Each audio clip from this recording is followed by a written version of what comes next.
Hello, friends. In November 2018, John Allen Chau, a 26-year-old American missionary, decided to go to India's North Sentinel Island illegally. The natives of this island are believed to be a part of the North Sentinelese tribe, and they might be the world's last uncontacted tribe. It means that they know nearly nothing about the rest of the world.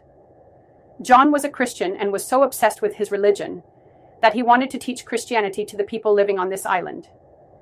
He went to a nearby island and bribed a fisherman with Rs $25,000 and convinced the fisherman to drop him off at the island. They begin the journey on the night of 14th of November 2018, hiding from the Coast Guards in the darkness.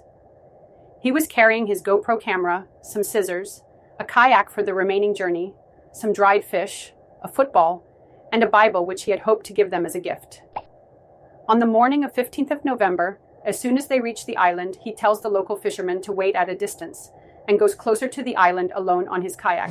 He spots some houses and heard women talking. He prepared to park his kayak on the beach when he spotted two Sentinelese men carrying bows and arrows approaching him. He greets them by saying, "My name is John. I love you and Jesus loves you. Jesus Christ gave me the authority to come here to you. Here is some fish for you." The two men place their arrows in the bow and get ready to shoot at him. Panicking, John turns around to leave.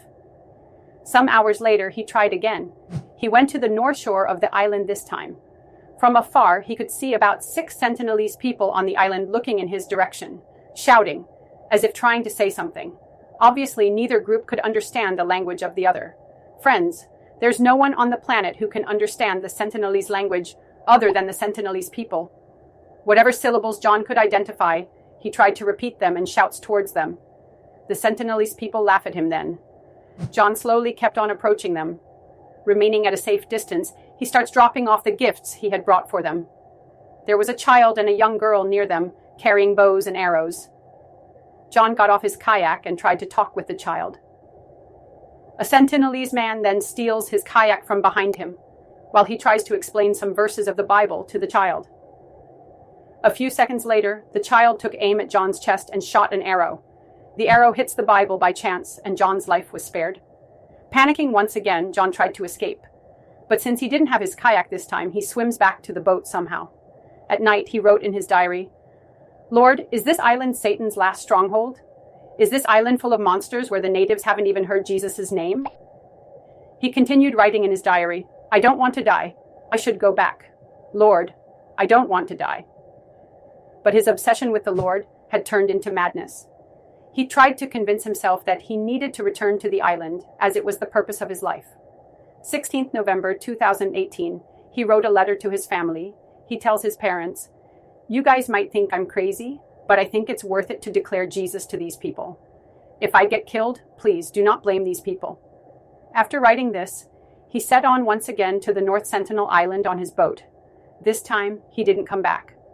The local fishermen who had driven him watched the Sentinelese burying a body from afar. Judging by the clothes, he gets to know that it was John Allen Chau's body. The Sentinelese were first contacted by the government in 1991.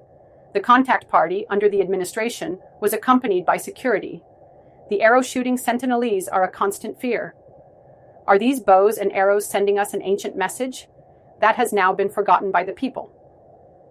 Friends, North Sentinel Island is a part of the Andaman and Nicobar Islands. There are 572 islands in total in the Andaman and Nicobar archipelago. Only 38 of these are inhabited, of which only 12 are open to tourists. The islands have been divided into 3 districts: North and Middle Andaman, South Andaman, and Nicobar. The capital is Port Blair in South Andaman. North Sentinel Island is only about 50 kilometers from here.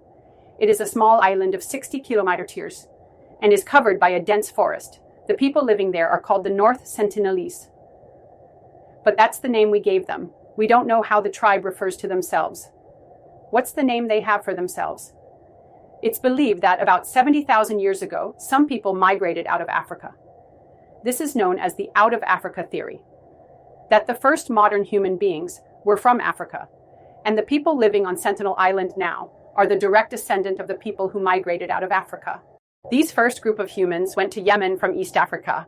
From there, they walked to the Indian subcontinent, eventually reaching Myanmar, Southeast Asia, East Asia, and eventually spread across these islands and reached Australia as well. During these thousands of years, the humans who decided to live in the Middle East, India, Southeast Asia, etc., mixed in with each other. Because they had similar terrain, it was easy to go from one place to another on land. But the humans who settled on the remote islands couldn't mix in with the other humans and remained isolated from the rest of the world. It's said that the North Sentinelese tribe, about 10,000, 30,000 years ago, came on this island. And since then, they have been isolated and cut off from the rest of the world. It also means that they never learned agriculture. Agriculture was discovered about 12,000 years ago. You might say that while living on this island, they never felt the need for agriculture. Or they don't even know that something like agriculture even exists. But this means that this is the last Stone Age tribe. People who still live like they are in the Stone Age. They have a hunter-gatherer lifestyle. They don't grow their food. Instead, they pick fruits from the trees, hunt animals, and fish for food. They are the most isolated tribe in the world because they want to remain isolated. Every time the outside world has tried to establish contact with them, there has been violence most of the time. Historically speaking, the oldest written record of the Andaman and Nicobar Islands with us is from the 2nd century AD. When a Roman mathematician, Claudius Ptolemy, described the Andaman and Nicobar Islands as the islands of cannibals.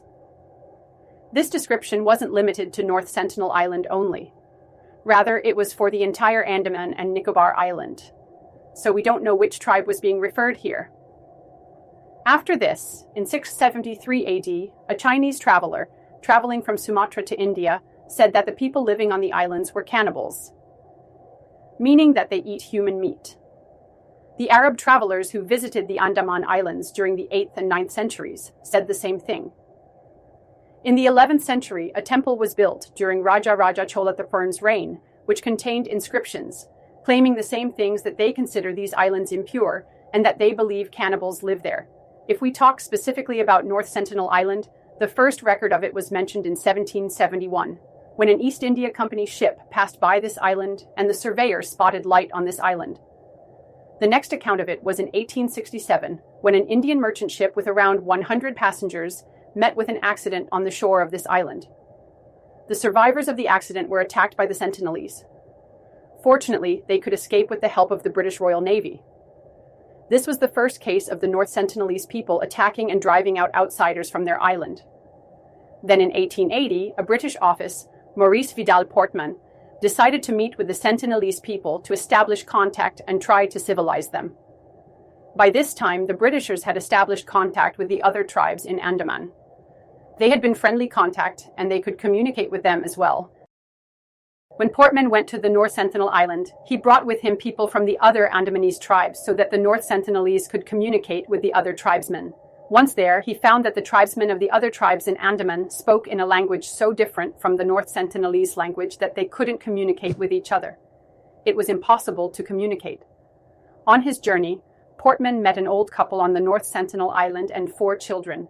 He decided to kidnap them and to take them back with him to Port Blair. He discovered that the North Sentinelese people were cut off from the rest of the world for so long that after reaching Port Blair, the old couple passed away within a few days.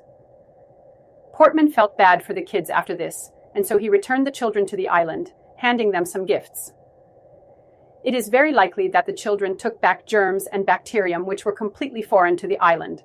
It would have infected more people there, killing many. It's possible the diseases that we see in modern times, our bodies have developed immunity against them because year on year our ancestors were exposed to these diseases and had developed immunity against them. But the people living on the North Sentinel Island had been cut off from the entire world, cut off from all the new diseases. So their bodies had not developed immunity. This Portman incident is believed to have been a major reason why the North Sentinelese people are violent towards outsiders. Several expeditions were conducted to the North Sentinel Island. In 1967, Triloknath Pandit became the first official anthropologist to visit this island. He had taken a team of 20 members including scientists, members of the armed forces, unarmed Navy personnel, and the governor. On the island, their team followed the footprints of the Sentinelese for about 1 kilometer, but they couldn't find any humans. So the team returned, leaving behind some gifts for them, such as coconuts, pots, pans, and other iron tools. In 1970, an official research team went to this island and set up a stone tablet declaring that the North Sentinel Island is a part of the Indian territory. In 1974, an Indian film crew went to this island, who made a documentary on the tribes of Andaman and Nicobar Islands. Triloknath Pandit was there with the film crew as well as some armed forces. Once again, as gifts, they left behind some coconuts. They had even taken a live pig to present as a gift. They left these things on the shore and moved back to see how the locals would react to them. After some time, some tribal people came out to the shore and started attacking them with bows and arrows. One of the arrows hit the director of the film, Prem Vaidya, on his thigh. They even attacked the pig that was left behind as a gift to them, killed the pig, and buried it in the sand. Friends, this was the first time the North Sentinelese people were captured on camera. After this, Triloknath Pandit made several attempts over the course of the 1970s, 80s, and 90s. But it was the same story every time. He would go to the island with small teams, leave behind pigs and gifts, and the tribe would kill the pigs each time and bury it in the sand. Once they gave them a doll as a gift.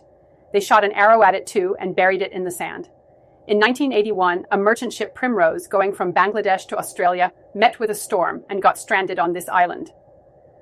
Once again, the people of the Sentinelese tribe came to attack these passengers, but because of the weather conditions, their arrows could not hit them, thankfully. They sent out distressed calls and somehow managed to survive near the ship. 1 week later, they were rescued by a helicopter. But this is a major incident in the history of the North Sentinelese people because it was the time when this tribe had seen iron for the first time in their lives. They discovered iron then. Because friends, after this, whenever contact was established with the North Sentinelese people, it was found that these people had started using iron in their bows and arrows, the iron they had scavenged from this ship. They had managed to use the iron. This shipwreck can be seen on Google Maps. You'll find it in the north of North Sentinel Island. The next big historical event took place in 1991. This was the first time when the North Sentinelese people made the first friendly contact. It was the first time when someone had gone to visit them, and they weren't violent. In January, an expedition was led by Indian anthropologist Madhumala Chattopadhyay. She went with her small team without any weapons, offered coconuts, and this time, the Sentinelese people actually took the coconuts.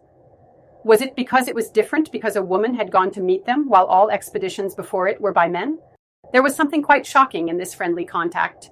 This team had returned, and when they went to meet them again the next day, a Sentinelese man had his bow and arrow aimed at them. He would have shot at them any moment. But a Sentinelese woman came forward and pushed down the arrow, gesturing that he shouldn't shoot the outsiders. The man listened to the woman and buried his weapon under the sand. This way, the members of the expedition could go on the land for the first time and could give the coconuts to the Sentinelese people with their own hands. There was another expedition about a month later. Triloknath Pandit and Madhumala went on it together, and once again, the Sentinelese people didn't use any weapons. They got off their boats, and the Sentinelese people collected the coconuts in a friendly way. But it was the last time when the Sentinelese people were so friendly towards the rest of the world. The expeditions after 1991, every effort to contact the Sentinelese people saw only violence. We don't know why it happened. Why during the small time period, the Sentinelese people became so friendly, and later turned violent once again. As a result, after 1997, the Indian government banned people from going to the island. The government realized that there is no point in trying to communicate with them again and again when they do not want any communication. They are living peacefully on the island and they should be allowed to do so. The government had an eyes-on, hands-off policy towards them. In a way, we will monitor the tribe. If they need any assistance, we will give them that, but we will keep our hands off them. In 2004, there was a devastating tsunami in the Indian Ocean. The officials of the Indian Coast Guard went to monitor the situation on the island from a helicopter to ensure that the island was not damaged and the people living there were safe. In return, the helicopter was showered with arrows. And the officials in the helicopter realized that since they were being attacked, the Sentinelese people must be all right. Because of the tsunami, this island was lifted up by 1.5 meters. The people of the tribe seemed quite healthy, so there was no need to worry. In 2006, there was an unfortunate incident. 2 local fishermen got quite close to the island by mistake, and the Sentinelese people started attacking them, and eventually they were killed. After this, the government decided that there needs to be a 5-kilometer radius so that no one gets even as close as 5 kilometers from this island. The 2018 incident of John Allen Chau was the latest incident, as I told you at the beginning of the video. This man was madly obsessed with Christianity, knowingly went to the island, and was killed. The question arises, what do we know about these people, about the North Sentinelese people? It is interesting to know this. According to the diary written by John about his experiences, their height is not more than 5.3 to 5'5". Additionally, the video footage that we have shows that the Sentinelese people have short hair, they have shining dark skin, well-defined muscles, there were no signs of obesity or malnutrition. According to John's diary, some of the people had yellow paste on their faces. They don't wear clothes, but wear some fiber strings on their head, neck, and loins. Women wear thinner fiber strings, and men wear thicker bands. Men carry weapons like bows and arrows and spears. Apart from these, the Sentinelese people know how to build boats. They build small, narrow canoes with wood. They are so narrow that they aren't even 2 feet wide. Surprisingly, they are not very curious about their surroundings. Normally, humans have this quality, at least in some humans, which makes them want to explore new places. The nearest island to the North Sentinel Island is merely 36 kilometers from it. It is inhabited. Even so, the Sentinelese people never tried to go to the island or to explore places outside their island. In terms of food, we know that they cannot farm. They survive by hunting for animals, such as wild boars. They fish and harvest turtle eggs as well. Apart from these, they eat fruits, flowers, and such things. They even use honey. Language is one of the most interesting things about the North Sentinelese people, because they cannot communicate with any outsiders. On one expedition, Triloknath Pandit took along a member from another tribe in Andaman, from the Onge tribe. He couldn't communicate with the Sentinelese at all. Not only this, Triloknath Pandit revealed that when the member of the Onge tribe approached them, the Sentinelese people were infuriated by it. Regarding the language, John wrote in his diary that their language contains a lot of high-pitched sounds, such as ba, pa, ella, and sa. With regard to their lifestyle, the Sentinelese live in 2 different types of houses. A big hut for multiple families to live together, and a small hut for single families. According to John's diary, there are about 250 Sentinelese on this island, while the estimates of the Indian government range from 50 to 500, because no one has been able to count the exact number of people living there. So that's the estimate. We know this about their behavior, that they do not take dead bodies back into the jungle, they don't cremate the dead, they bury the dead on the beach, under the sand. As for the accounts of the ancient historians, the oldest written records, that the people living there are cannibals, eating humans, it is not true. We also know that if the people coming to visit them are in small groups, they would attack them. But if the visiting party is large, as was with Triloknath, they hide in the forest instead of attacking them. Many expeditions have spotted pregnant women and children, which tells us that the population on this island can sustain itself. And perhaps the most interesting thing that we get to know about them is that the North Sentinelese people can live sustainably. They live on one small island without cutting down the forest, living harmoniously with nature, without any overpopulation. It is very interesting because in most of the human communities we have seen, it is often overpopulated. It often happens that if they are on a small island and they hunt an animal for food, the animal often goes extinct on the island. But amazingly, they are living with nature so sustainably that humans don't overpower nature. Nowadays, many people believe that we should continue our efforts to establish contact with them, that we need to introduce the rest of the world to them. The technologies that we've invented, we should show it to them so that they can benefit from them too, that we need to bring development and modernization to them. On the other hand, some people claim that we need to protect them from the outside world. Since they are living peacefully, they should be allowed to remain isolated. What do you think? Comment below to let me know. In my opinion, I would choose the second option. There are some major reasons why it is better to keep them isolated. First, whenever they are in contact with the outside world, the diseases that we carry unknowingly, they have no immunity against them. Chances are that they wouldn't be able to survive the onslaught. Second, and even bigger problem, we have already tried to do so with other tribes, and the result hasn't always been good. For example, the Jarawa tribe in the Andaman remained isolated for a long time, without anyone trying to contact them. But when the Indian government tried to establish friendly contact with them in the 1970s, it was successful. After that, they found out about the rest of the world. They tried to fit in with the modern times. Some did fit in, but most of them aren't happy with it. The packaged food that we consume, some tribe members couldn't even digest it. Some who did went on to become obese because they didn't know how to control themselves. They had seen so much food at once where they had to hunt for their meal earlier. When substances such as tobacco and alcohol were introduced to them, they instantly became addicted to it because they hadn't grown up understanding that they need to stay away from those goods. That it's harmful. As soon as they tried the new things, they became addicted to it.